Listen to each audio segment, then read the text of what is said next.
Audace. Place à l'audace.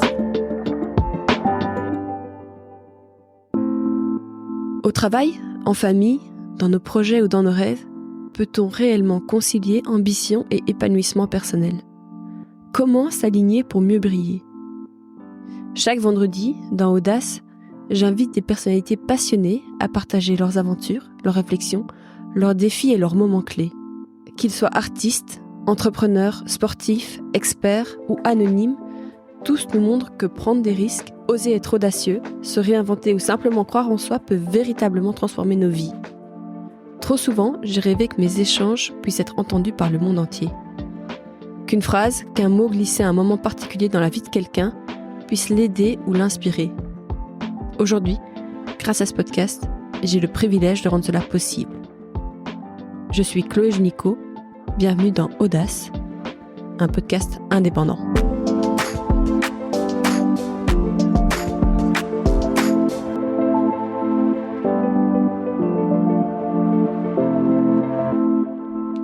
Dans cet épisode, j'ai le plaisir d'accueillir Lou, la fondatrice du monde d'Aiden, un concept de plaine de jeu inclusive. Lou partage son parcours inspirant depuis son enfance en France jusqu'à son installation en Belgique. Elle raconte les défis de la maternité, en particulier avec son fils Aiden, né avec une maladie génétique rare, et comment cette expérience l'a poussé à créer un espace de jeu adapté à tous les enfants. Lou évoque aussi son aventure entrepreneuriale, de la levée de fonds réussie à ses ambitions pour l'avenir. Cet épisode est une véritable source d'inspiration. Il est un peu particulier aussi parce qu'il a été réalisé en duo avec mon amie podcasteuse Anissa du podcast Rita. Sur Rita, découvrez le côté maternité de l'histoire de Lou, son parcours bouleversant en tant que maman de 4 enfants, dont un diagnostiqué multi-handicapé, les défis qu'elle a affrontés et surtout les victoires qu'elle a remportées. De mon côté, sur Audace, je vous invite à explorer l'autre facette de Lou, celle de l'entrepreneur inspirante qui a transformé une réalité complexe en un projet incroyable. 2 épisodes complémentaires donc à ne pas manquer pour découvrir toutes les facettes de cette femme extraordinaire. Et si vous voulez en voir plus sur Audace, sur les coulisses ou sur ma vie de podcasteuse, je vous invite à me retrouver sur ma chaîne YouTube, Chloé Junico, ou encore sur tous les réseaux sociaux sur lesquels je suis bien active. Enfin, si vous pensez à une personne inspirante qui aimerait partager son histoire dans un prochain épisode, n'hésitez pas à m'écrire à l'adresse mentionnée en barre d'infos. Et petit bonus, une nouvelle question signature est venue s'ajouter au podcast. Je vous invite donc à la découvrir en fin d'épisode. J'espère qu'elle vous plaira. Dites-moi en commentaire ce que vous en pensez. Votre avis y compte beaucoup pour moi et j'adore vous lire. Bonne écoute. Bonjour Lou. Bonjour. Merci d'avoir accepté mon invitation. Avec plaisir. Alors, pour un peu remettre du contexte en démarrant cet épisode, Oui. En fait, je t'ai abordé, on va dire, sur Ouais. les réseaux sociaux parce que je suis une grande fan et une adepte de ton concept. Oui. On va y venir, je laisse un peu le teasing. Mais ma fille, mon fils et moi-même, on est fans. Franchement, on y va super régulièrement à Nivelles. Donc, je vais le dire pour casser le suspense. Tu es CEO et fondatrice du Monde d'Éden, Oui. qui est une plaine de jeux intérieurs inclusive. Oui, si tu veux, pour que ce soit le plus compréhensif, voilà, pour tout le monde, on va résumer comme ça. C'est bien. Mais tu nous détailleras Oui. par la suite de l'épisode. Avant ça, j'aimerais te poser une petite question sur toi. J'aime bien connaître mon invité et souvent, je trouve que ça prend racine dans l'enfance. Alors, je pourrais te demander quel genre d'enfant tu étais.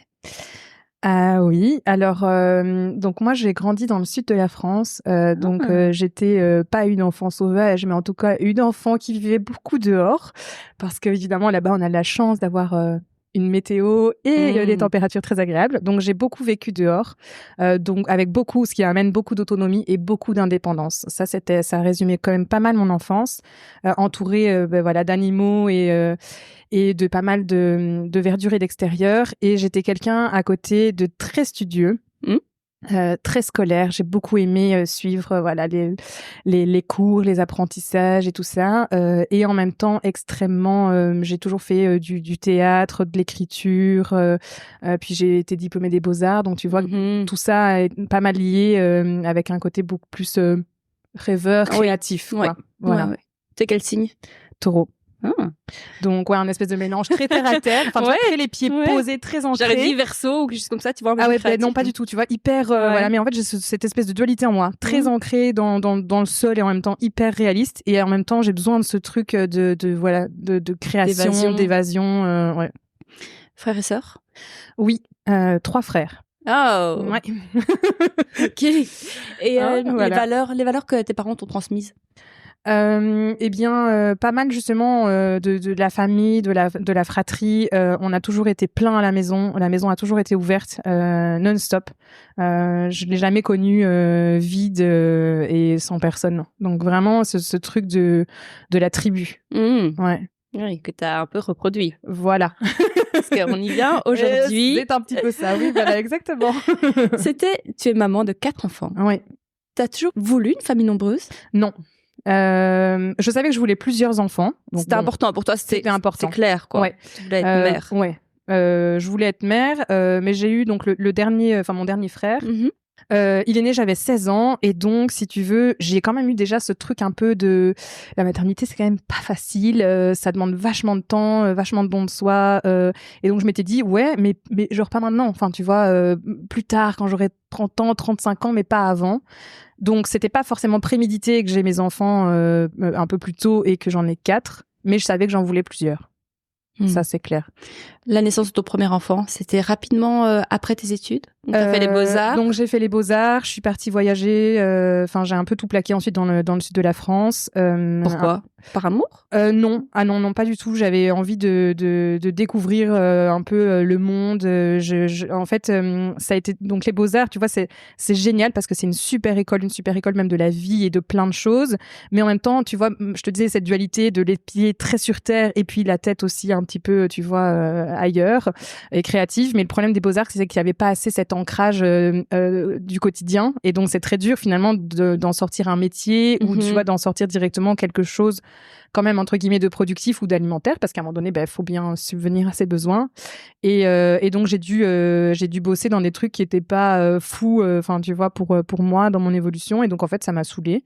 Et donc très vite j'ai dit non mais ok, en fait avant de commencer vraiment justement à m'ancrer dans la vie, tu vois, quotidienne ou de professionnelle.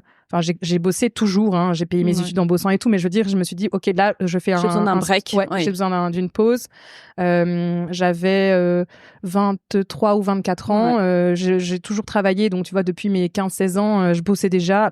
Je dis ouais, là stop, en fait, je plaque tout, je pars en voyage à l'autre bout du monde, je vais traverser plusieurs pays et puis ensuite on en reparlera, tu vois. Ah ouais. Comme beaucoup de jeunes, j'ai envie de dire. Comme beaucoup de jeunes. Ouais. Et c'est ce que j'ai fait. Tu t'es trouvée?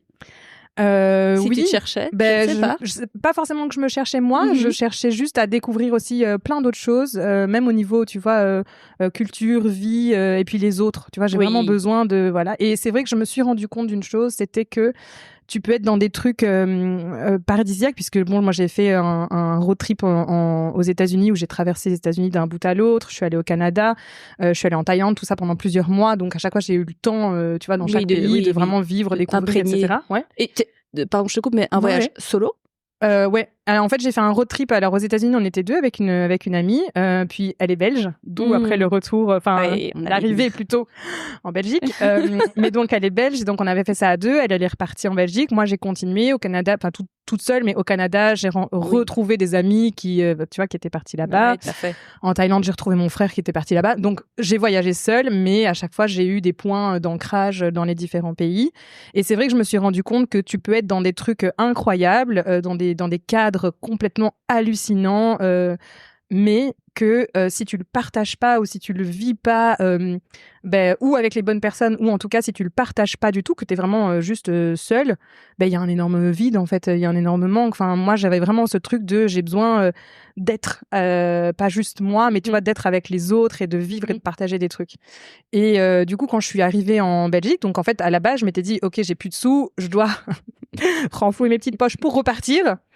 Et donc, je suis arrivée en Belgique en retrouvant ma pote, en lui disant, écoute, je vis en Belgique, je bosse un peu, on s'en fout, tu vois, genre job alimentaire. Et puis, comme ça, à nouveau, j'ai les moyens de pouvoir repartir. Finalement, je ne suis jamais partie.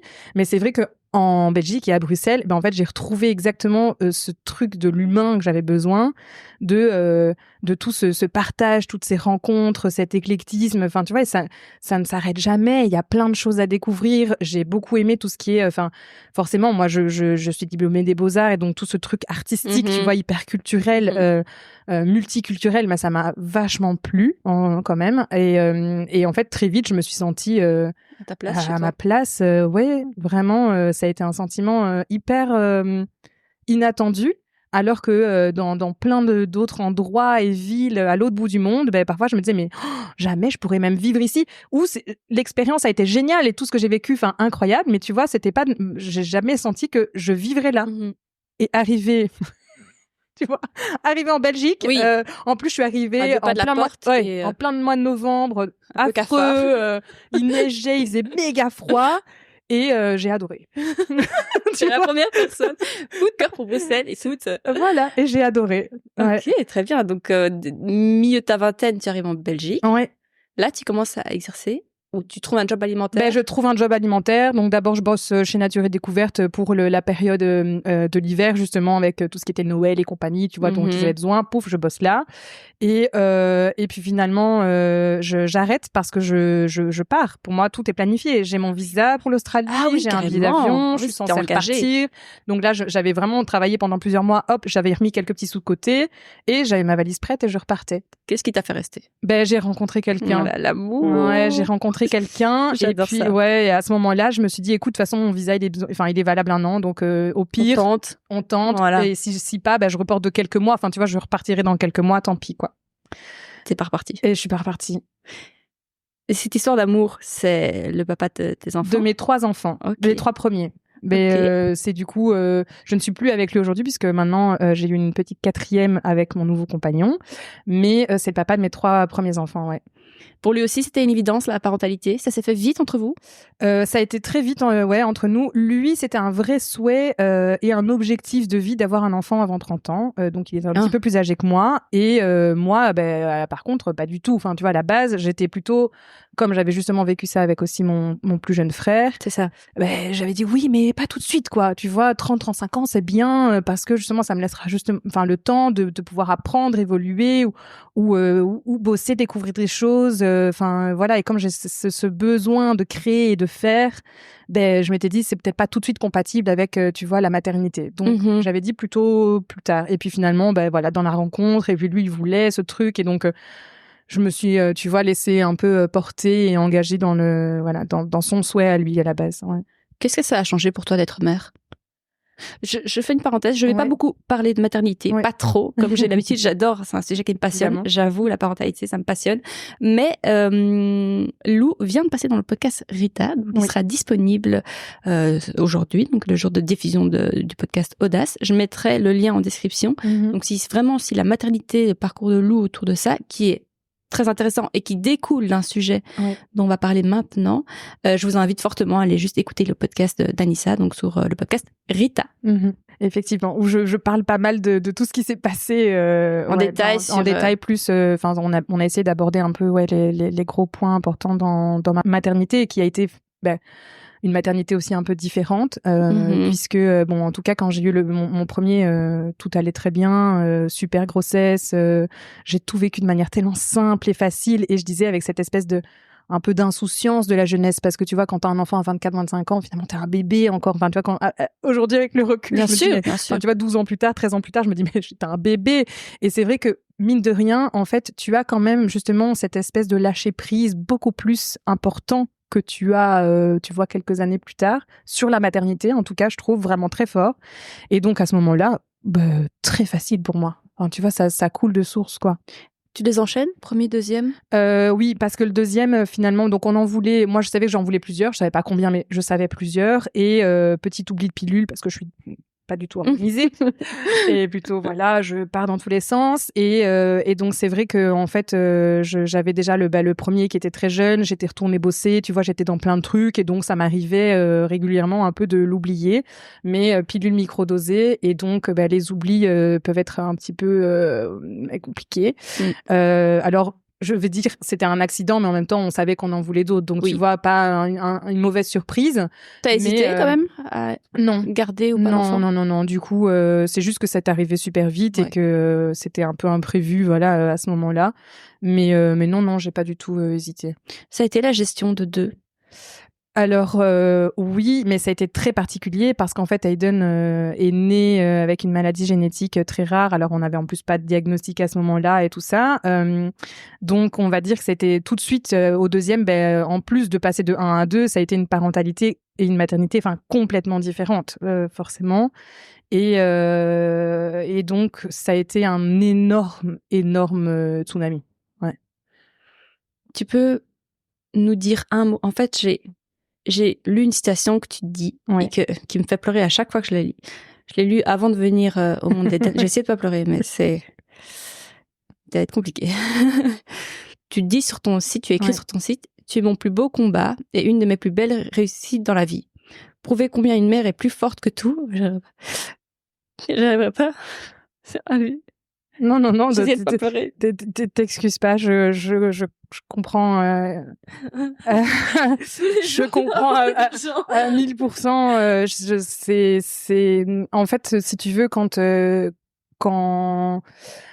j'avais quand même, je pense, l'avantage d'avoir cette insouciance, d'être jeune, mais j'avais quand même avant ce truc en moi où je m'étais dit que si j'avais un enfant en situation de handicap, ou en tout cas qu'on m'apprenait pendant la grossesse une malformation lourde ou une maladie ou tu vois, quelque chose d'important, mais je m'étais dit que je serais pas capable de mener, tu vois, au bout cette grossesse et d'être maman d'un enfant en situation de handicap, que j'y arriverais pas. Je m'étais dit ça. Je comprends. Écoute, honnêtement, j'ai eu les mêmes pensées.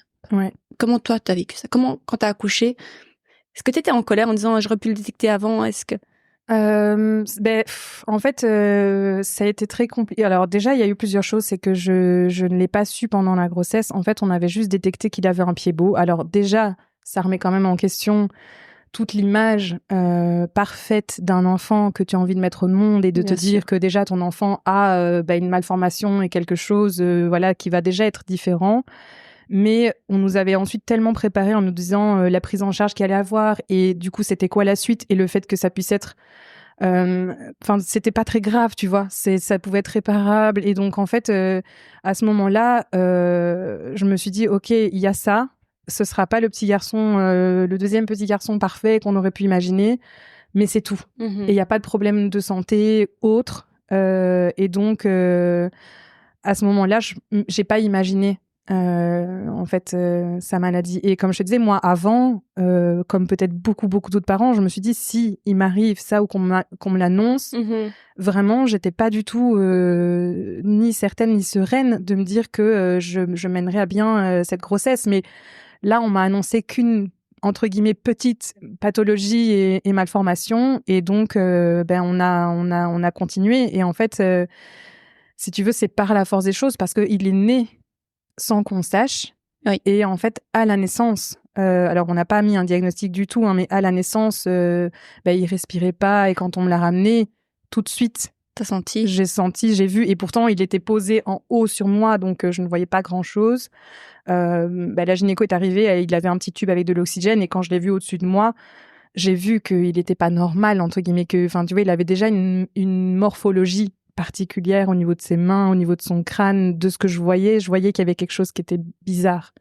Et puis t'as l'ambiance autour. Tu sens glacé ou glacé? L'instinct maternel au moment où je suis en train de pousser déjà. Je le raconte dans l'autre partie un peu plus longuement, mais c'est vrai qu'en fait à ce moment-là déjà tu sens que c'est l'instinct maternel, il y a un truc qui va pas, il est en train de se passer quelque chose qui est pas normal, on te dit pas tout et ça va très vite. Et effectivement, quand elle le ramène et que ma gynéco elle me le pose sur moi, là ensuite c'est on t'embarque dans un truc, allez maintenant faut y aller. Il y avait toutes les urgences, tu vois, vitales et les prises en charge. Et donc en fait t'as même pas le temps de vraiment prendre l'information et accepter ce qui est en train d'arriver, quoi.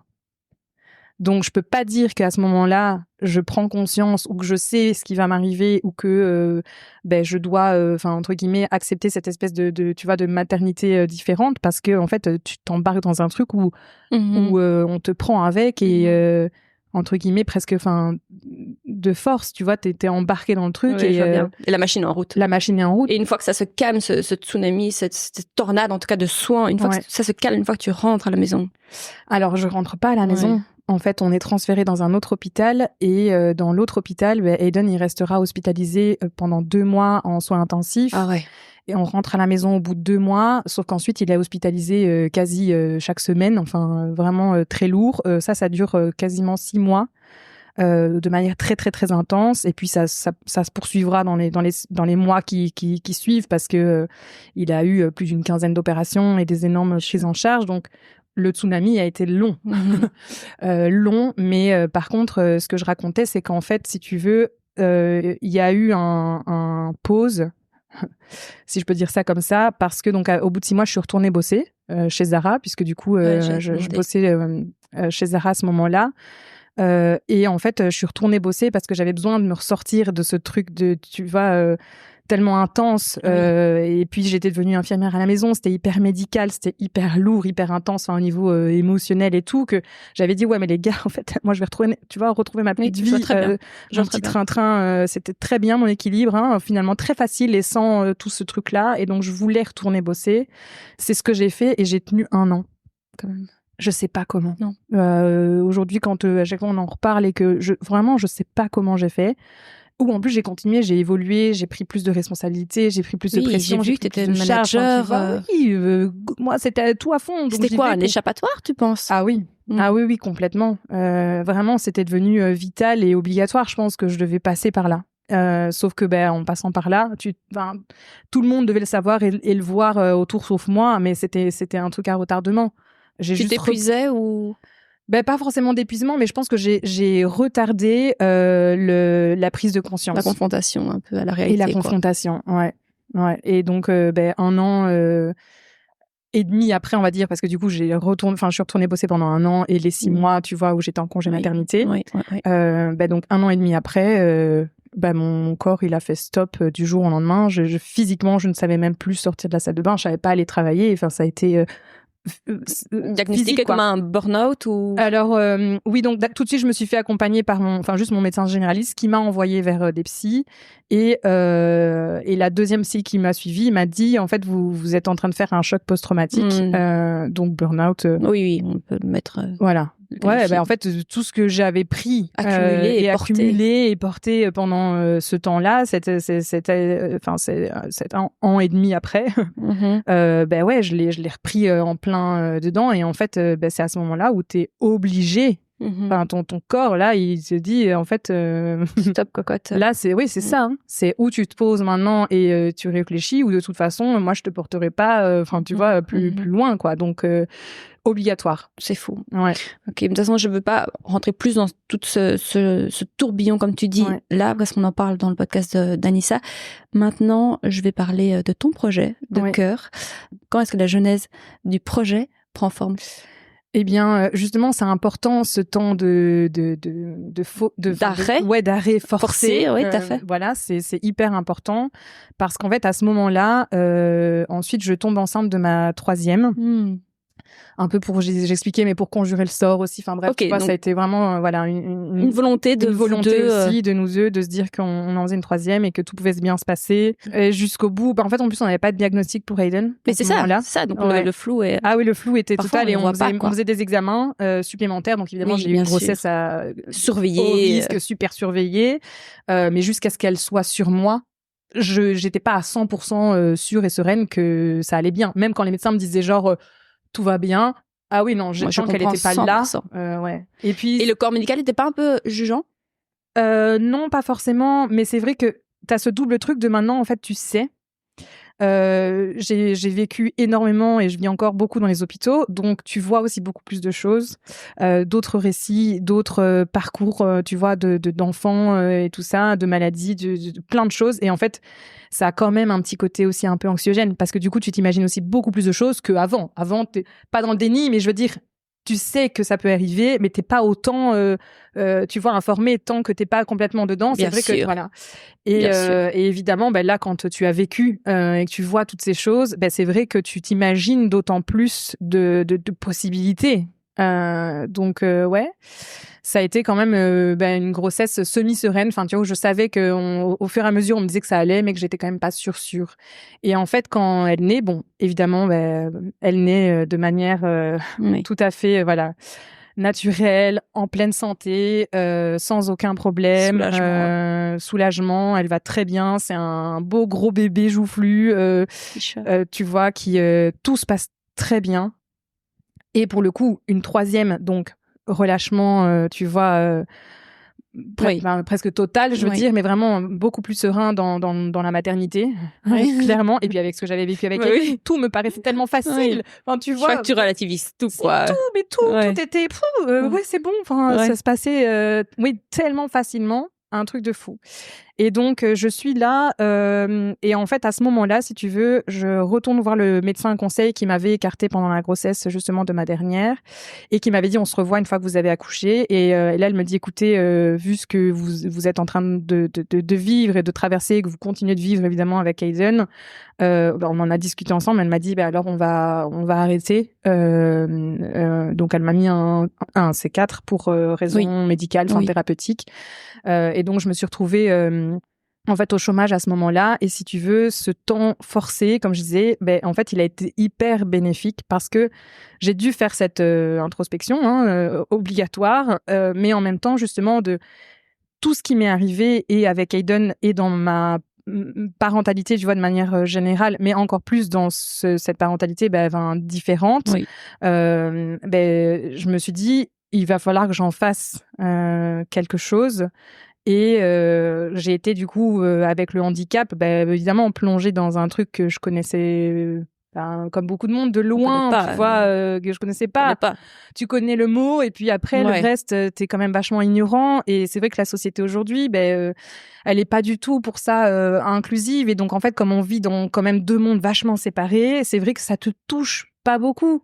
Enfin, non. Voilà. Franchement, tu peux, si tu veux être dans l'élite, tu peux l'être. Hein. Oui, parce que quand tu vas à l'école, quand tu grandis, le nombre de fois, enfin, franchement, tu peux compter sur le nombre, même pas d'une main, sur est-ce que tu as déjà été confronté pendant ta scolarité à un enfant qui était en situation de handicap, peut-être une fois sur, tu vois, toute ta scolarité, ou un enfant sur combien, enfin, et donc c'est vrai que tant que t'es pas touché, c'est hyper compliqué. Et finalement, d'avoir plongé dans ce monde-là aussi, quand même un peu inconnu, ça m'a aussi fait me rendre compte tellement d'injustice et de manque aussi, très très très très fort, de solitude 100%. Évidemment, et d'isolement. T'as senti ça toi, tant que maman? Hyper fort, parce que les seuls moments en fait où j'ai retrouvé des parents qui vivaient aussi un peu la même chose entre guillemets, enfin tu vois, d'une maladie, d'un handicap ou quoi, souvent c'était un peu dans des salles d'attente d'hôpitaux, parce que finalement c'est le seul moment où tu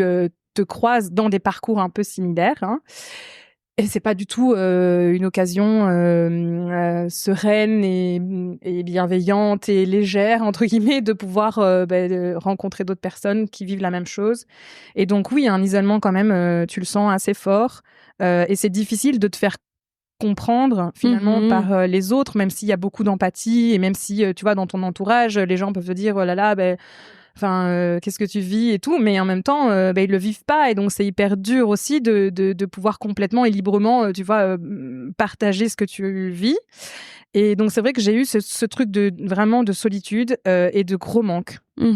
J'avais besoin, moi en tant que parent, d'avoir un endroit où je me sens bien, où tu peux déposer aussi, tu vois, voilà, où je puisse déposer, et où en même temps j'avais besoin d'un endroit où je puisse être avec mes enfants, parce que je suis toujours très active, et puis d'un point de vue culturel, donc j'ai toujours fait énormément de sorties avec mes enfants, et j'avais du coup besoin d'avoir un endroit où ils puissent être tous ensemble, et où en même temps, quand même, on prenne en compte les besoins d'Aiden, parce qu'il y a eu plein de fois où c'était aberrant ou catastrophique, quoi. Ou même quand tu rentrais dans des toilettes, et à l'époque, donc il commençait déjà à être plus grand, mais il portait encore des langes.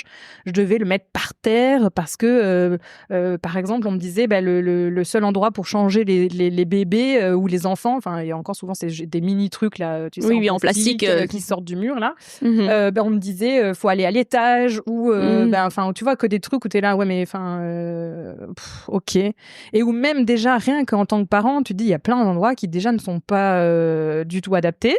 Et alors encore plus quand ensuite tu as des besoins un peu différents ou particuliers, là ça commence à devenir un peu le néant, si tu veux.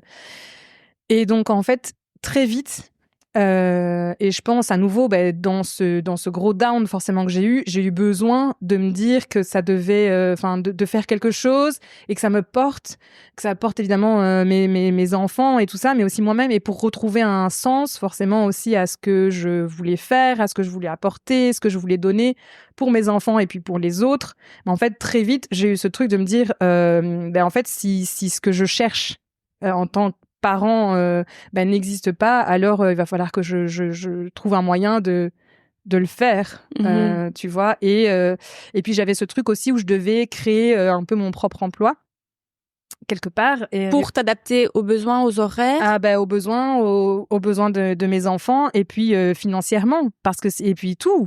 Ouais. Ça a été un mélange de tout. Comment veux-tu retrouver un CDI un CDI avec des horaires payés? Alors tu vois, donc là, à ce moment-là, on est en train de se séparer avec le papa. Je deviens quand même maman célibataire, 3 enfants en bas âge, un enfant multi-handicapé, avec du coup un suivi quand même des soins ou tu vois, toutes des trucs thérapeutiques et tout ça assez important. Et onéreux aussi. Onéreux. Comment veux-tu faire déjà pour subvenir financièrement aux besoins de ta famille, et puis après, au niveau effectivement du planning ou des horaires.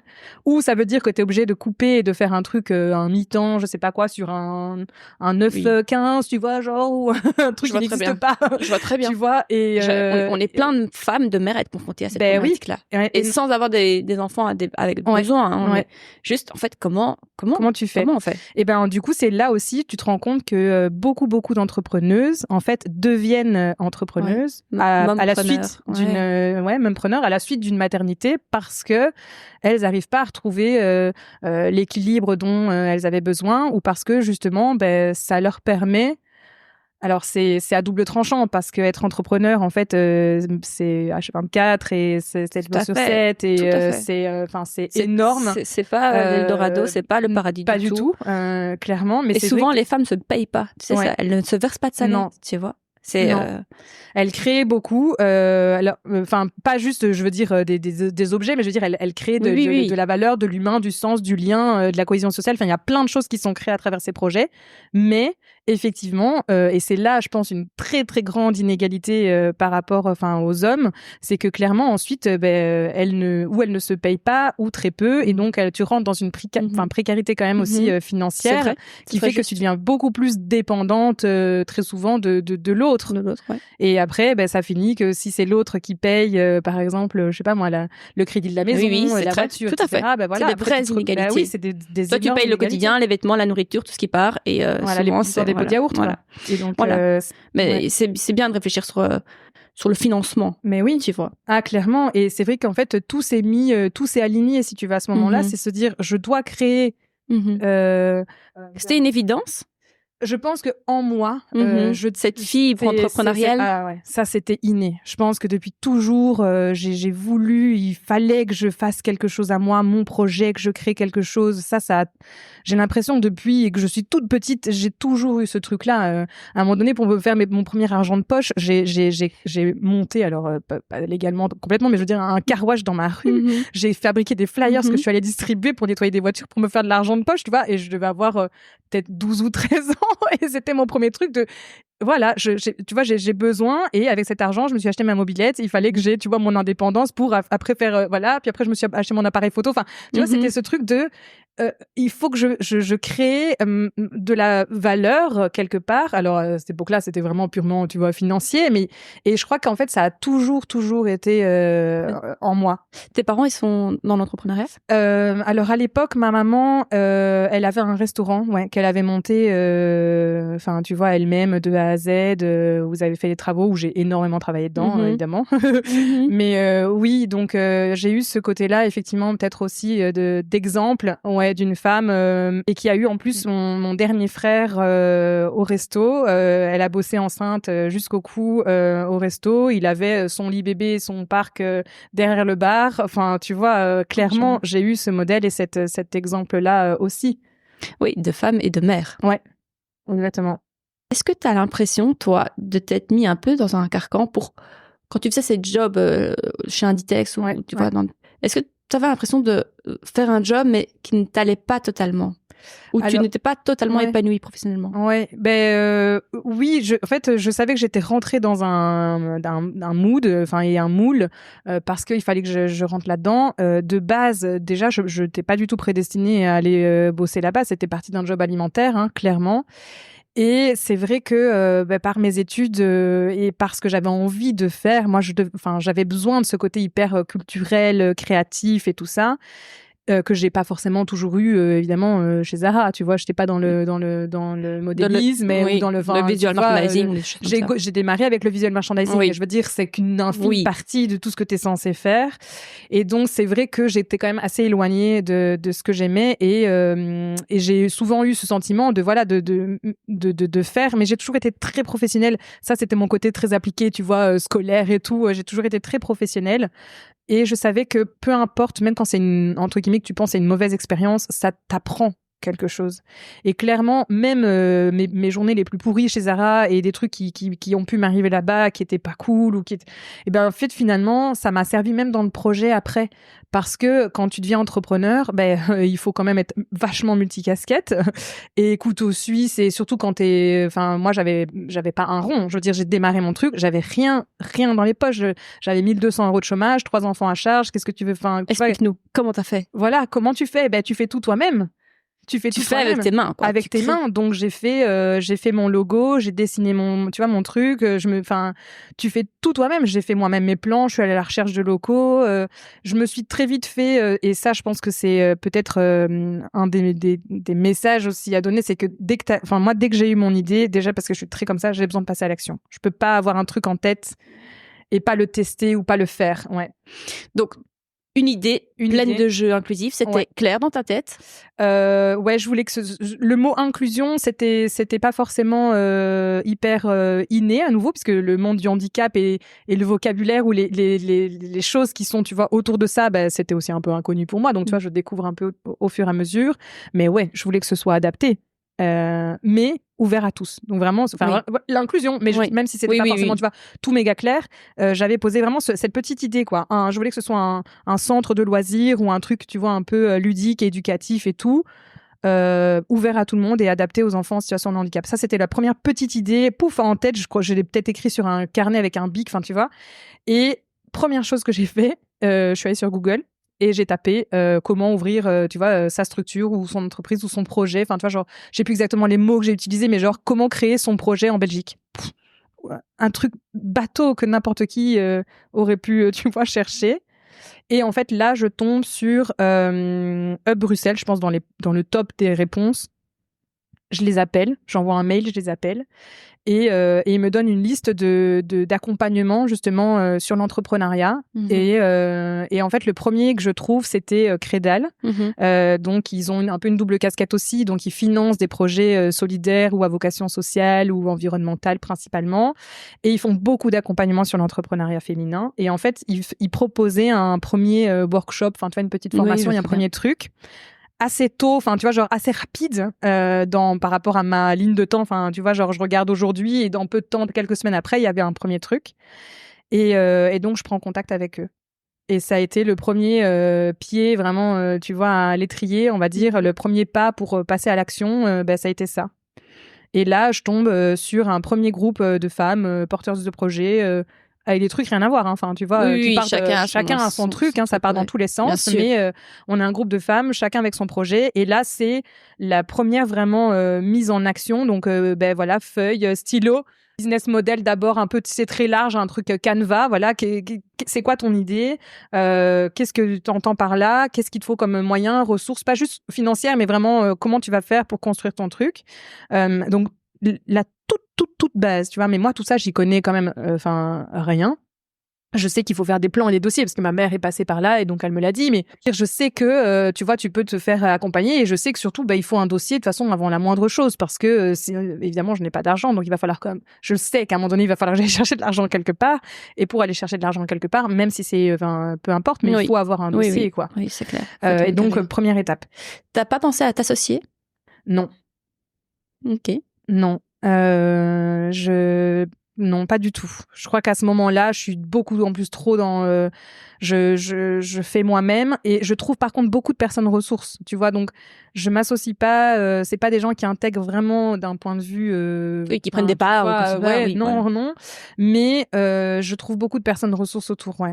Sur des sujets hyper variés, hein. À un moment donné, je sais pas, j'ai besoin parce que je suis en train de me dire qu'est-ce que je vais mettre dans le sol ou je suis en train de changer de plan sur une structure de jeu que je vais mettre, mais je me dis ouais mais attends, est-ce que ça c'est adapté pour tel handicap ou tel truc, et puis du coup j'ai une kiné parce qu'après avec Aiden j'ai aussi tissé tout un réseau forcément, donc tu vois je vais interroger, je vais regarder là, je fais des rencontres dans des écoles spécialisées, je vais dans des groupes qui ont créé, tu vois par exemple je sais pas moi, pas un manuel parce que ça n'existe pas, hein, d'aménagement inclusif, mais tu vois, je vais piocher différentes adaptations ou des idées ou des trucs, ou à un moment donné, j'ai un voisin qui me dit ouais, moi je suis développeur ou web développeur, ou je sais plus trop quoi, tu vois, mais genre qui bosse là-dedans, et il me dit ouais, si tu veux, je peux t'aider, je peux te faire ton site internet, tu vois, poum poum, et il m'ouvre un nom de domaine qui prend en charge et il me fait un petit site internet avec un truc de réservation, enfin tu vois, et en fait les choses assez pour commencer, quoi. Mais oui.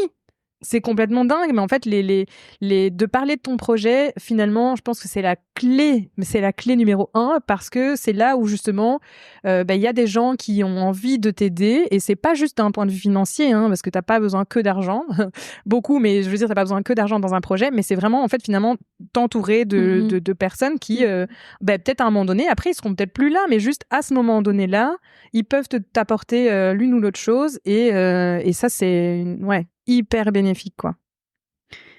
2 questions. Le nom était une évidence?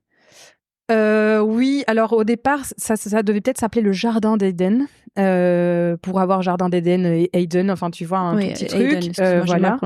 Oui, ça s'écrit A-Y-D-E-N. Et en fait, c'était déjà pris, il y avait une crèche il y en a sûrement beaucoup qui ont fait un peu ce jeu de mots, j'imagine. Et donc, il y avait une crèche qui s'appelait le Jardin d'Aiden. Et donc je me suis dit ok, alors je vais pas prendre ça, mais un truc je voulais quand même qu'il s'en rapproche aussi, parce que tu vois c'est un univers, c'est un espace, donc tu vois il fallait que ça représente quand même ça, et en même temps que ça représente cette vision justement du futur ou du monde que je voulais, tu vois, pour lui. Et donc après, très vite je suis passée du jardin à le monde d'Aiden, et j'ai les tout premiers logos que j'ai écrits, dessinés avant de le faire sur l'ordi, mais j'ai pas pris de graphiste, j'ai fait ça moi-même, et à nouveau j'avais pas les moyens de toute façon, tu vois, d'engager quelqu'un qui allait me faire un plan, qui allait dessiner ma charte graphique, c'était pas possible, donc je l'ai fait moi, quoi. Débrouillardise, quoi. Deuxième question, là en montant ce projet, tu te sentais à ta place? Ouais, en fait à ce moment-là, je pense qu'il y a plein de choses qui s'alignent, tu vois, et qui deviennent pour le coup une évidence. Au moment où en fait je commence à rentrer là-dedans, et plus je commence à construire, et plus je fais les plans, j'imagine l'intérieur, je vais me renseigner sur. En fait, plus je fais des choses, et plus je me rends compte aussi que toutes les expériences qui étaient bonnes ou mauvaises sont en train de me servir, et en même temps je me sens complètement épanouie et alignée, vivante dans ce que je suis en train de faire, quoi. Tu vois, ça reprend un sens. Il y avait tout ce truc-là aussi, parce que du coup, je redonne un sens à ce que je suis en train de faire, à ce que je vais faire. Tu vois, donc oui, clairement, c'est... Et dans la citation, tu dis merci mon dragon, encore un joyeux jour de naissance à nous deux. Ouais. Tu t'es sentie naître, renaître? Oui. Ouais. Pas la naissance, on en a parlé. Je pense qu'à ce moment-là, c'est tellement un tsunami que tu peux pas dire que tu vois qu'aujourd'hui je l'ai bien vécu. Non, mais oui, par après, clairement, je ne suis plus du tout la même. Non, pas du tout. Ton modèle économique, c'était clair pour toi? Alors, parce qu'on peut le détailler. Ouais. C'est un modèle hybride. Oui. C'est d'une part une SBL et Ouais. d'autre part une SRL, pardon. Ouais. J'allais dire SPRL, mais on dit SRL maintenant. SRL, ouais. Est-ce que ça c'était clair ou c'est venu au fur et à mesure? Non, ouais, ça a été à nouveau un peu compliqué. J'ai eu un accompagnement en même temps que le Crédal et que Hub Bruxelles. Je me suis fait accompagner par un guichet d'économie locale pour construire le plan financier. Donc vraiment l'aspect plutôt chiffré du business plan. Et comme là, il fallait que je crée mon propre emploi, il fallait aussi que je crée de la valeur, et que je génère. Alors, je disais pas forcément des bénéfices, mais en tout cas que je génère quand même des recettes pour pouvoir vivre et faire un chiffre d'affaires et tout ça. Et à ce moment-là, forcément, la vision et la mission est hyper sociale. Enfin, tout le projet tourne autour de ça.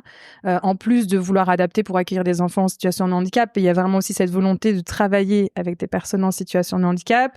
Voilà, d'avoir plus de 2/3 de personnes qui font partie de l'équipe qui ont une forme de handicap ou peu importe.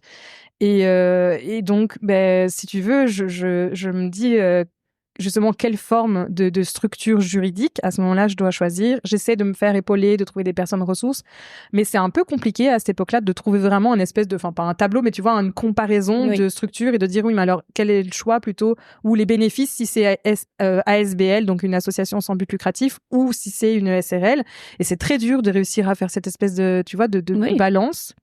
Donc à un moment donné, en fait, plus par facilité, la SBL coûtait rien du tout. Je pouvais le déposer moi-même, tu vois, au moniteur directement, en plus en ligne. Je pouvais créer mes statuts. Enfin, et donc finalement, je me dis, vu la mission, vu aujourd'hui, enfin l'urgence, la facilité, etc. Et ce qu'il y a après, en fait, on va faire une ASBL. Et puis, au pire, tu vois, je verrai après, quoi. Ça, c'est quelle année? Donc ma dernière est née en 2018, septembre 2018, et en 2019, fin 2019, donc je dépose officiellement le nom, enfin, et les statuts de la SBL. Et février 2020, j'ai les clés donc du local pour le Monde d'Aiden à Uccle, qui ouvrira du coup en septembre 2020. Donc en fait, si tu veux, j'ai eu 1 an, donc de septembre 2018. Enfin, bon, j'ai pas démarré en septembre, mais disons que les petites idées ont commencé à germer vraiment sur le projet fin d'année 2018, donc juste après la naissance de ma troisième. Et puis très vite, Hub Bruxelles et Crédal sont arrivés plus ou moins premier trimestre 2019. Et donc j'ai mis une petite année à tout construire, d'un point de vue plus, tu vois, enfin théorique, le business plan, le plan financier, etc., etc. Et finalement, une petite année pour, tu vois, ça a été super rapide. Oui, une petite année pour tout construire. 2019, je dépose les statuts et 2020, j'ouvre. Tu ouvres. Ouais. Dans ton esprit, à ce moment-là, c'était un lieu. Tu pensais pas que ça allait être scalable, parce que maintenant on peut le dire, tu as levé 1,6 million d'euros récemment, et le but jusque 2026, c'est d'en ouvrir 6. Il y en a déjà 2 d'ouvertes, Uccle et Nivelles. Ouais, donc d'en ouvrir au moins 3 autres, 3 ou 4 autres. Alors à ce moment-là, je sais, au fond de moi, je pense que c'est comme l'entrepreneuriat, je sais que ce sera pas le seul. J'ai cette envie vraiment ce truc de cette sensibilisation et cette mission de de vraiment changer les esprits et les possibilités et d'offrir quelque chose aux parents qui aussi vivent la même chose que moi ou pas, mais tu vois vraiment de pouvoir offrir quelque chose d'autre. Et donc je sais qu'un jour j'en ouvrirai d'autres. Après, ça a été très très compliqué, ne serait-ce que d'en ouvrir un. Oui. Parce que t'as des challenges. Qu'est-ce que c'était le plus gros challenge? Le financier. Ouais, le financier, parce qu'à ce moment-là, c'est très compliqué. Parce que si tu veux, pour résumer un peu, donc c'est une SBL, mais je viens de la déposer. Il n'y a pas d'antécédent, ça n'existe pas. J'ai pas d'arriéré, je peux pas dire j'ai fait, tu vois, X bilan sur X années ou quoi. C'est un tout nouveau truc, et puis c'est un projet un peu hybride, ça n'existe pas vraiment. C'est un truc innovant qui intéresse beaucoup, mais tu vois, c'est hyper social. Donc forcément, le social égale genre pas d'argent, ou tu vois, un truc philanthropique. On va devoir aller chercher des finances tout le temps. Donc forcément, c'est dur d'aller aller chercher des finances. Et à côté, il y a un besoin financier quand même important parce que pour aménager un espace, ça coûte beaucoup d'argent. Oui, j'ai lu 400 000 par... Ouais, 450 000 par lieu. Oui. À l'époque, bon, on était juste avant Covid, donc c'était un peu moins parce qu'il y a eu une énorme inflation évidemment depuis. Mais tu comptais bien 300 000 quand même d'aménagement. Et donc, le besoin financier est quand même énorme. Et je n'ai pas du tout d'argent. Donc, je savais que j'allais devoir pas déjà... en fonds propres, quoi, de toute façon. C'était impossible que ça, fonds propres. Enfin, fonds propres, oui, dans le sens où ensuite, je suis allée chercher de la dette, mais qui du coup, était liée. Un emprunt. Sûr, mais moi-même, je n'avais aucun capitaux à mettre dedans. Bien sûr. Et après, c'est forcé, quoi. Il y a vachement de moments où j'ai fait du bluff. À un moment donné, je suis arrivée à la banque, j'ai présenté mon truc et tout. En plus, premier rendez-vous à la banque, je pense que je m'en souviendrai toute ma vie. Si elle écoute ce podcast, ce sera sûrement très drôle parce qu'aujourd'hui, il continue de me suivre, mais je le fais tout mon pitch, tu vois, je lui présente mon business plan, je lui présente mon plan financier, tu vois, je vends tout mon truc. Et à la fin du rendez-vous, elle me dit, vous savez, moi, j'aime pas du tout les plaines de jeu. Je me dis merde, c'est foutu, tu vois, genre elle va jamais suivre, elle va pas adhérer au truc, elle a pas compris et tout, tu vois. Et bon après, tu vois, c'était dire oui mais je suis pas une plaine de jeu et tout, tu vois, justement j'essaie d'aller à l'inverse de ce qui est proposé et tout. Et en fait elle me sort ça à la fin du rendez-vous comme ça quoi. Et là je sors et je me dis non, bah en fait c'est peut-être cuit quoi. Et il y a un petit espoir parce qu'elle me dit mais je comprends que justement tout ce que j'aime pas c'est un peu ce que vous essayez de, tu vois, de déconstruire et de faire différemment. Mais je me suis dit c'est pas possible, elle me dit ça, elle aura pas adhéré. Et donc là déjà c'est une banque alternative, c'est Triodos, donc qui est déjà une banque aussi hyper centrée sur toutes des valeurs à impact, donc tout ce qui est social ou environnemental, ils ne prêtent que pour des projets comme ça. Donc c'est vraiment pas du tout, faut pas y aller pour du business classique. Donc je savais que j'étais quand même déjà plus ou moins dans les valeurs et à la bonne porte. Mais alors elle me sort ça, je me suis dit oh waouh, c'est cuit. Ouais. Et en fait, elle avait dit voilà si jamais on vous suit et que c'est ok, faudra venir avec un apport de 60 000 €. Que évidemment pareil je n'ai pas puisque comment veux-tu que je trouve 60 000 € alors déjà j'en ai aucun donc je dis oui 60 000 € d'apport, pas de problème, on trouvera si c'est ça et tout, pas de souci, mais je sais pas où, tu vois. Et donc elle m'appelle une semaine après, je crois, ou 10 jours après pour me dire que finalement j'ai le prêt. Alors, sans apport? Non, si avec un apport, ouais. Et pareil l'apport pour aller le chercher tu vois, au bluff, tu dis, oui, j'ai ça, ou tu vois, genre, j'ai déjà tant prêté par la banque, il me manque juste ça pour aller, tu vois, mettre au bout du truc. Et donc, j'ai réussi à trouver une fondation privée qui m'a prêté. Alors, c'était prêté aussi, c'était une dette, mais comme il n'y avait pas de taux d'intérêt, un long délai de carence, la banque a à moitié accepté qu'ils puissent le considérer un peu comme un apport. Puis j'ai fait un crowdfunding, j'ai emprunté aux amis, à la famille. Oui, Love Money. Oui. Ah ouais, c'était obligatoire. Je savais pas où aller chercher de l'argent, donc j'ai fait ça. Mais c'est dingue. Et j'ai réussi du coup à plus ou moins avoir un peu les 60 000 € d'apport en disant que bon, allez, comme la fondation, eux, ils prêtaient, mais qu'il y avait pas d'intérêt ni rien. En fait, ça a servi quand même à faire levier pour la banque et à ce qu'ils se disent oui, ok, c'est bon quoi. Waouh. Mais force. Ouais. En fait, parce que clairement, sinon, c'est hyper compliqué. Et en plus, dans ces moments, c'est le serpent qui se mord la queue. Tu peux pas trouver un local si t'as pas de fonds. Jamais, j'en ai trouvé des, mais après c'était oui, mais non, mais en fait, ok, mais vous avez déjà quoi? Et c'est, enfin, tu vois, et les garanties, la garantie locative, les trucs machin, ou peut-être, mais ils font rien signer. Enfin, c'est des promesses paroles, et puis en fait, finalement derrière il y a rien. Enfin, hyper compliqué. Ouais. Et donc c'est vraiment un enchaînement. Il faut que tout se mette ou s'aligne à un moment donné, et qu'il y en ait un qui fasse le premier pas, en fait, tu vois. Comment tu fais face à des moments un peu de découragement? S'il y en a eu, des défis, il y en a eu. Donc, là, clairement, des défis, il y en a eu. Évidemment, les premiers, ça a été le Covid, juste avant l'ouverture. Pendant l'ouverture, on a dû se réinventer, fermer, on pouvait pas accueillir les parents. Ça a été catastrophique, financièrement hyper dur. Il y a eu plein de moments où on a pensé que ça pouvait pas continuer. Jusqu'avant la levée de fonds, il y a eu un moment donné où le comptable m'avait dit, écoute, faut prendre des mesures pour telle et telle chose, parce que effectivement, on avait un besoin quand même financier, parce qu'on apporte tout un tas d'actions sociales, enfin, d'activités philanthropiques, entre guillemets, ou de choses qui coûtent beaucoup d'argent et pour lesquelles on n'arrivait pas à trouver un équilibre, tu vois, au niveau des recettes. Et il m'avait dit, soit tu prends des actions maintenant, soit on se retrouvera dans 3 mois pour poser le bilan, quoi. Enfin, tu vois, pour mettre, enfin, on dit pas poser le bilan en Belgique, mais faire, enfin, pas une faillite, mais tu vois, déjà presque, voilà, genre, pour arrêter, quoi. Et donc, clairement, oui, il y a eu des énormes défis qui étaient pas prévus, voilà, entre temps. Ça, c'est clair. Comment toi, tu gardes le cap, le moral et motiver les troupes et, tu vois?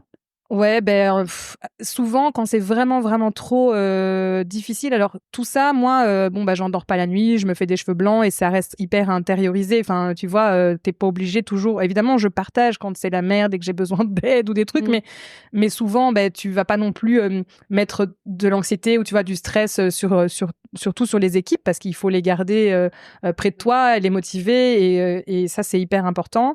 Mais il y a eu beaucoup de choses parfois qui étaient liées surtout ou à l'évolution d'Aiden, tu vois, parfois, ou des trucs qui étaient plus compliqués, ou à un moment donné, j'avais aussi eu il y a eu un gros moment très difficile où j'avais quelqu'un qui était avec moi, qui était presque un peu, tu vois, bras droit, enfin, c'était en ASBL, donc ça n'existe pas ce mot-là, mais je veux dire qui était beaucoup présente dans l'évolution du projet, et puis qui finalement me dit, bon, écoute, là, c'est trop, parce qu'elle développait aussi un truc à côté, donc elle a arrêté. Et en plus, au moment où elle arrête, en fait, j'apprends justement à ce rendez-vous avec le comptable où on fait, tu sais, les comptes annuels et où au compte annuel, il me dit, voilà, bon là, faut prendre des mesures, sinon dans 3 mois, c'est cata. Donc, tu vois, déjà, c'était lourd. Elle m'avait quitté dans le projet 3-4 mois avant, puisque le bilan, faut le déposer avant juin. Et elle m'avait dit en décembre, c'est terminé. Donc, tu vois, déjà, là, il y avait eu 5 mois durs.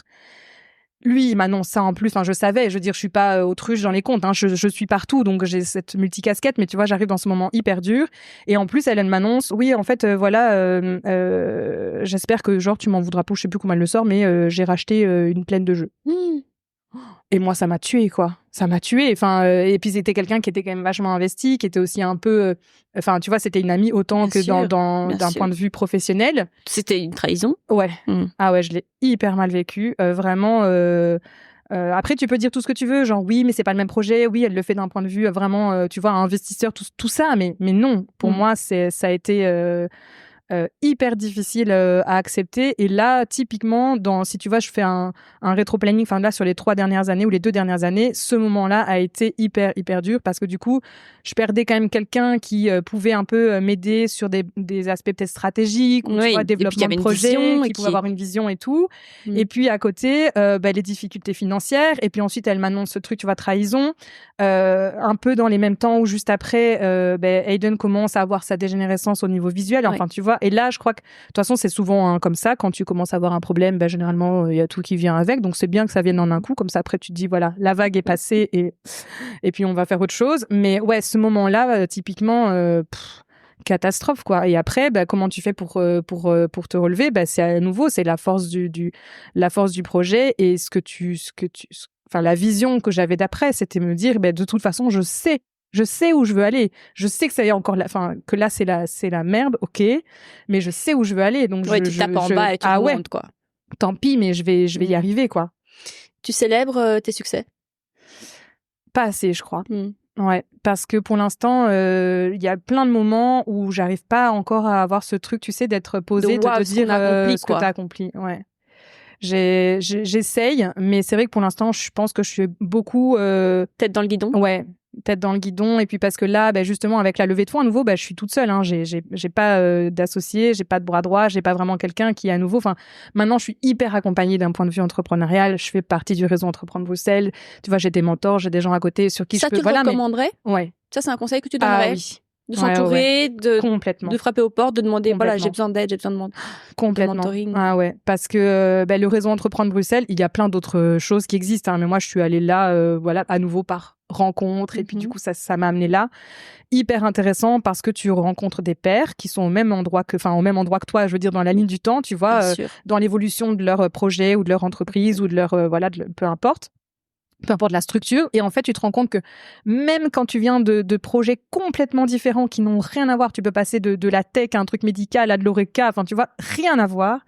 En fait, tu as les mêmes problématiques. De RH, de financement, enfin, tu vois, et en fait, tu passes par exactement les mêmes points, de process, de trucs de mise en place. Et donc, en fait, c'est génial parce que quand tu poses une question ou un truc qui t'arrive, à côté, il lui est arrivé ou il lui arrive la même chose. Et donc, tu as vraiment ce truc justement de tu te sens plus seul, hyper fort de la solidarité, des échanges, des conseils, de la présence. Et donc, quand je dis oui, je suis seule, c'est vrai que j'ai pas d'associé. Mais en fait, ça, à côté, je préfère même être seule, en fait, parce que finalement, d'un point de vue, tu vois, décision, vision, stratégie, je me fais accompagner, mais je peux décider moi-même. Et je dois pas toujours, tu vois, faire cette balance ou concession, etc. Alors évidemment, je même porte, avec la levée de fonds maintenant. Ah ouais, si maintenant évidemment ils ont un droit de regard, voilà.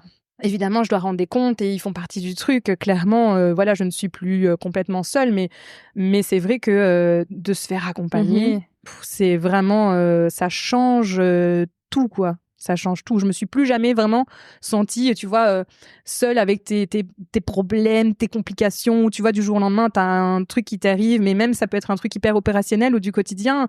En fait, tu peux toujours, à un moment donné, faire appel à quelqu'un.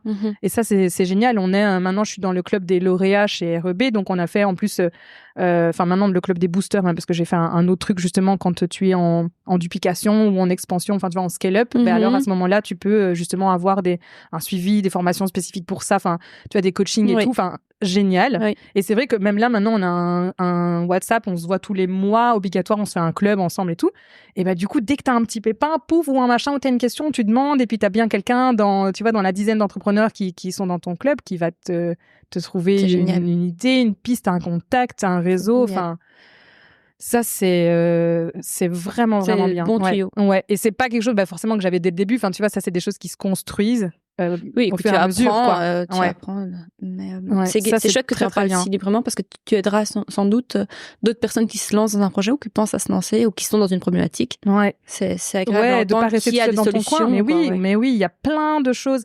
Et à nouveau, enfin, faut pas penser que c'est inaccessible, réservé qu'à un certain, tu vois, une élite. Oui, pas du tout. Moi, je suis arrivée, j'étais en plus en structure ASBL, tu vois, je fais pas des millions tous les ans et je génère pas, enfin, déjà maintenant, ça commence à peine à être à l'équilibre, mais tu vois, genre, je génère pas des bénéfices, des machins, enfin voilà, mais c'est pas grave, ça rentre dans la ligne de ce que on peut accompagner.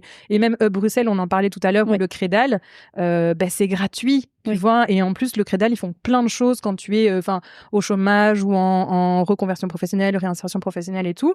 Il faut pas hésiter à aller parce qu'en fait c'est gratuit, c'est une ressource, quand même. Énorme, quoi. Oui. Bruxelles, c'est pareil, hein. Tu peux aller toquer, voir un juriste autant que un architecte d'intérieur, ou tu vois, enfin, ils peuvent t'aider sur plein de questions différentes, quoi. Donc, vraiment, vraiment, vraiment, ouais. C'est excellent conseil. Je vais finir l'interview avec des petites questions, un peu plus perso. On dit souvent, quand on veut, on peut. Qu'est-ce que toi, tu en penses? Tu l'as compris, je suis totalement d'accord avec ça. Évidemment. Je pense qu'il faut aller au bout de ces rêves, de ces idées. Et clairement, c'est ça, je crois, qui, à un moment donné, font que les gens te suivent aussi. Génial. Après, deuxième question. Pour toi, il faut oser rêver grand? Oui, avec des petites étapes. Clairement, moi, je sais que voilà, j'ai envie d'en ouvrir partout. Je rêve évidemment d'en ouvrir en France. Je reviendrai jamais vivre en France, hein. J'adore vivre là où je suis et j'ai vraiment trouvé cet équilibre. Mais je sais que c'est une vraie envie d'aller là-bas et de réussir aussi là-bas. Donc, tu vois, je suis déjà en train de m'imaginer en ouvrir dans plein d'autres pays. Mais avant ça, je vais en ouvrir un autre, tu vois, dans une localité proche. Donc, je pense que c'est bien d'avoir ce truc de dire, ouais, je vais en ouvrir partout, puis je ferai ça, puis un jour, je sais pas, on pourra faire un parc d'attractions, tu vois, inclusif. Mais alors, avant ça, il y a plein d'autres petites choses que je vais faire, quoi. Ouais, step by step. Ouais. Quel est ton rapport aux réseaux sociaux? On parlait justement d'emmener les autres avec soi, et c'est vrai que tu es très présente sur les réseaux sociaux. Et ce qui est très agréable, moi j'adore, parce qu'on parle beaucoup de personal branding pour l'instant. Toi tu l'incarnes, hein, c'est ton projet, on te voit, tu parles, c'est gay. Oui, pour moi c'est hyper important parce que c'est aussi une manière et puis parce que pour moi, enfin, ce projet-là, c'est très humain, c'est hyper familial et c'est mon histoire. Donc évidemment que je ne peux pas juste, tu vois, faire un joli post de temps en temps pour essayer d'aller chercher une communauté. Enfin, c'est vital, tu vois, j'ai besoin. Et puis, du coup, c'est aussi retrouver cette espèce de, pour moi, de partage, parfois, ou de casser cette solitude, parce que finalement, aujourd'hui, il y a plein de parents et j'ai plein de familles qui vivent aussi la maladie ou le handicap et qui parfois me contactent juste par là en me disant, moi aussi, j'ai un enfant qui a ça ou j'ai une fille qui a ça, qui parfois ont juste besoin d'une petite perche ou d'un contact ou d'un conseil ou de dire, mais je viendrai bientôt, ben voilà. Enfin, tu vois, parfois, c'est juste des petites choses, mais je trouve que c'est hyper important et je pense que c'est des choses que j'aurais aimé entendre à ce moment-là. Entendre, ouais, aussi. Mais c'est difficile de décrocher ou de faire la part. Tu vois, si vraiment tu veux la réponse totale à la fin de la question, ce qui est dur, c'est du coup de faire un équilibre. Parce que du coup, c'est ouvert tout le temps. C'est ça, c'est ma question. Ben oui. Comment arrives-tu à équilibrer ta vie pro, ta vie perso? Elle est pas dissociée. Elles sont imbriquées. Mais ouais, c'est ça. Ce qu'il y a aussi, c'est que chez moi, ça peut pas être dissocié. Enfin, déjà, ce projet porte le nom de mon fils et c'est ma vie familiale. Ils ont tous grandi là-bas, ils continueront à le faire. Quand ils viennent, ils sont derrière la cantine, ils font de l'accueil, ils mettent. Enfin, tu vois, c'est impossible que ce soit dissocié. Et en même temps, c'est ça qui fait que j'ai cette espèce de, enfin, liberté, non liberté, mais quand mes enfants, enfin quand la maison, je disais, elle est calme et que les enfants ils dorment, bah, c'est à ce moment-là que parfois je finis mes dossiers, je bosse dans mon bain, je fais ma communication, je prépare des posts, je parle de trucs. Parce que c'est comme ça que j'arrive à gérer finalement justement cette vie pro et perso. Après, c'est vrai que pour l'instant, j'espère que ce sera que temporaire. Je suis dans une période quand même assez chargée, clairement. Et donc, c'est vrai que à la maison, même quand je suis à la maison, je travaille beaucoup avec les enfants. Mais je leur en parle aussi beaucoup. Donc, ils savent. Et puis, je veux dire, c'est hyper concret. Tu vois, le monde d'Aiden, ils savent ce que c'est. Mais c'est très difficile, ouais, d'avoir. Pour moi, je peux pas faire une dissociation ou un truc séparé. Mais très compliqué. Tu t'es remis en ménage. Comment lui vit ça? Alors, je pense qu'aussi, à nouveau, c'est une chance parce que il a jamais été question de me dire que je travaille trop, que je dois arrêter, que je dois couper, que je dois pas répondre, que tu vois, je suis encore sur Insta à faire je sais pas quoi ou dans mon bain que je suis en train de travailler ou que tu vois, non, jamais. Et donc, je pense que ça, c'est une vraie quand même. Enfin, c'est une vraie forme de soutien. Parce que du coup, je me sens jamais pas à ma place ou tu vois, je me dis pas culpabiliser exactement. Parce que culpabiliser quand t'es en couple et que t'as un projet à côté, c'est hyper dur parce qu'en fait, t'as tout le temps l'impression justement de pas bien faire, de pas faire la part des choses, de pas avoir cet équilibre et tout. Donc ça, c'est hyper. Enfin, moi, je trouve que c'est génial et effectivement, je pourrais du coup pas faire autrement. Après, il faudrait peut-être lui poser la question à lui parce que ça se trouve un autre discours. J'embranche là-dessus. Je le dis, là, je ne m'écoute pas, mais je le dis. Est-ce que tu voudrais dire quelque chose à la personne avec qui tu partages ta vie? Ah bah merci. Évidemment, ça a été je pense, sans lui, je serais pas là aujourd'hui. Bon, déjà, on n'aurait pas eu cette petite louloute qui est incroyable, qui est arrivée après. Et clairement, j'en serais pas là sans lui parce que, ce que je disais, il apporte aussi finalement cet équilibre et ce soutien et cette aide. C'est vraiment c'est drôle, mais c'est vraiment un homme de l'ombre. Il aime pas du tout qu'on parle de lui, être mis en lumière. Tu vois, même genre fêter son anniversaire devant des autres, ça jamais. Mais par contre, ouais, quelle aide et quel soutien à la maison, clairement. Rapidement, quelle est ta relation avec ton image, la nourriture et l'argent? Oh, c'est très vaste comme question. Avec mon image, genre de qui je suis, de ce que je fais.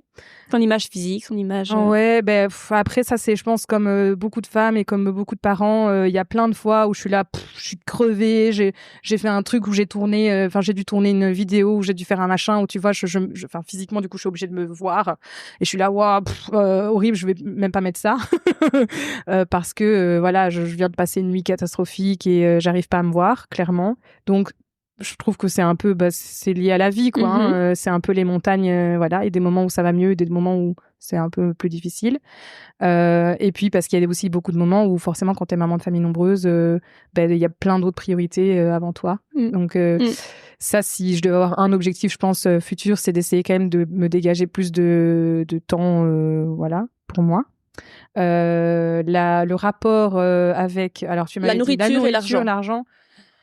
Pareil, la nourriture, je pense que c'est assez montagne russe. Tu vois, il y a beaucoup. Bon, après ces derniers temps, pareil, j'ai vécu aussi beaucoup de stress, énormément de pression et familiale, tu vois, autant que professionnelle. Donc très compliqué, très difficile d'avoir un truc hyper sain, ouais, tu vois, structuré, régulier et tout. Et puis tu l'as dit tout à l'heure en off, mais je travaille à n'importe quelle heure, je fais beaucoup moi-même, je fais des travaux beaucoup, j'ai besoin de faire aussi avec mes mains, mais du coup c'est complètement décalé. Donc aussi avec la nourriture, tu vois, des fois. Ouais, tu manges quand tu peux. Je mange quand je peux ou quand je veux. Accessible, des fois, voilà, c'est une commande où je cherche une frite, où je fais donc ouais, il y a des moments, c'est pareil, c'est montagne russe. Il y a des moments où ça va beaucoup mieux et j'essaie d'avoir un vrai équilibre. Et forcément, au niveau de mon corps et de ce que l'image, je trouve que je suis mieux.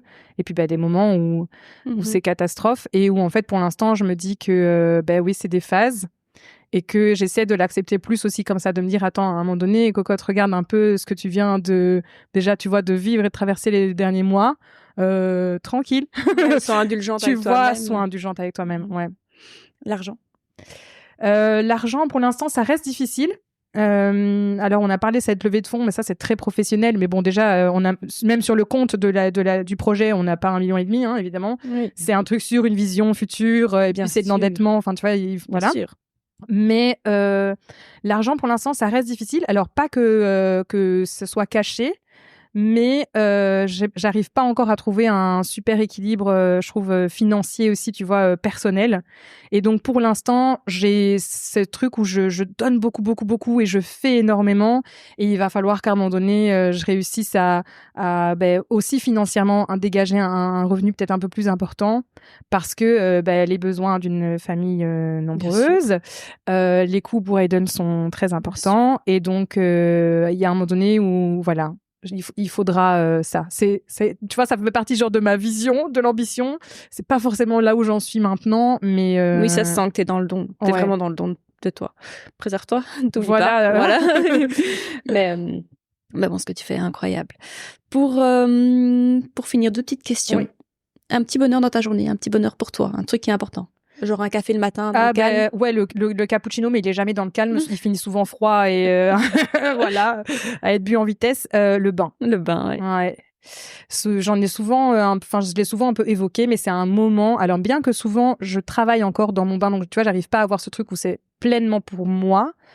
Mais je suis créative du coup parce que je suis relâchée, mon corps est cool, je suis bien et donc le bain, ça reste un moment hyper important pour moi. Ouais. Une citation, un mantra qui te touche particulièrement, que tu voudrais nous partager? Nous, on a une très belle devise qui est l'inclusion fait la force, évidemment. Et alors, il y a quelque chose que j'ai aussi imprimé sur les façades du Mont Eden à Uccle pour l'instant, parce qu'on n'a pas pu le faire à Nivelles, qui est une phrase de Saint-Exupéry qui dit que, donc, la phrase dit « Si tu diffères de moi, frère, loin de me léser, tu m'enrichis ». Et ça, je pense que ça fait complètement partie de ma vie et de ce que je suis, de ce que je veux transmettre. Ouais. Tu le fais extrêmement bien. Merci. Dernière question, une question signature d'audace. Ouais. Peux-tu me raconter un moment où tu as fait preuve d'audace dans ta vie? Bon, tu l'as fait avec la banque déjà. Bluff, c'était quand même audacieux. C'était audacieux, ouais. Là, si je dois dire plus récemment, on va rester dans le professionnel, la levée de fonds, parce que pareil, je sortais à peine d'un moment très compliqué, financièrement, professionnellement, on l'a un peu évoqué, et donc c'était pas forcément, tu vois, un super équilibre. Vraiment, dans les mois précédents, je savais pas comment j'allais tout boucler. J'ai été dedans à fond en mode moi mon truc et mon ambition c'est quand même d'en ouvrir 3 autres, voilà le projet, on va y arriver, on va être à l'équilibre, on va générer ça, mais alors qu'à côté tu vois, je me prends la tête la nuit pour savoir comment on va faire, ou aller chercher des finances, quoi. Et ça l'a fait. Ça l'a fait puisque j'ai réussi à boucler cette levée de fonds, de manière complètement hallucinante et incroyable, donc félicitations. Merci. Franchement célèbre. Je vais essayer de plus. Franchement. De plus, c'est les petites étapes, il faut les célébrer. Ouais. Je crois que c'est important. Ouais, très. Écoute Lou, merci beaucoup, c'était passionnant et très inspirant. Merci. Merci pour ta franchise et pour le don de toi. Avec Franchement, plaisir. c'est admirable. Merci beaucoup. Merci d'avoir écouté cet épisode d'Audace. Si cette conversation vous a plu, il y a quelques façons simples de m'aider à faire grandir ce podcast et donc à attirer toujours plus d'intervenants de qualité. Premièrement, abonnez-vous pour ne rater aucun épisode. Ensuite, vous pouvez par exemple partager cet épisode autour de vous. C'est grâce à vous qu'Audace peut toucher toujours plus de monde. Et enfin, rejoignez-moi sur les réseaux sociaux sur lesquels je suis très active. J'adore échanger avec vous via ces canaux et avoir l'opportunité de vous faire découvrir les coulisses de ce métier. Vous pouvez me retrouver sous le nom d'Audace Podcast ou encore sous mon propre nom, Chloé Genico. Je vous remercie infiniment et à très vite pour de nouveaux épisodes.